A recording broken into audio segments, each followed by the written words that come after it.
At speaking of trolls, yan yata ang report ni Edniel. Armed Forces of the Philippines sinisilip ang pagkalat ng pro-China narrative sa bansa. Ibatay mo balitang yan. RH52, Edniel Parrosa. Edniel. Lakay at Mistaya, batid lang sa nataang lakas ang ulat na may mga foreign interference sa pagkalat ng naratibong pro-China dito sa Pilipinas.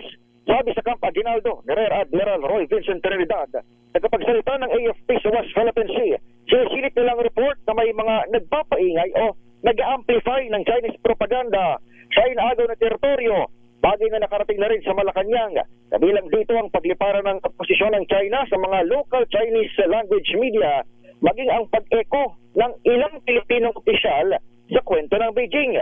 Tumanggi naman ang sumagot si Trinidad ng ating tanungin kung kasama sa kanyang tinutukoy ang mga senador na hindi lumagdas sa resolusyong kumukundina sa Chinese Embassy. Pakinggan natin ang tagapagsalita ng AFP. Specifics of that would include foreign malign intervention and interference, false narratives, trolls amplifying wrong messages or false messages. We are checking all the reports.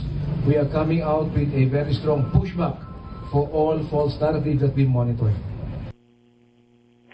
Kamakailan lamang ay naging manghang ang palitan ng salita ng ilang Philippine government at Chinese government officials.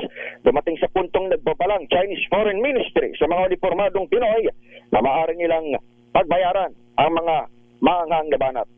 Ako naman sa Edniel Parrosa, nag-uulat para sa DZRH, una sa Pilipinas, una sa Pilipino.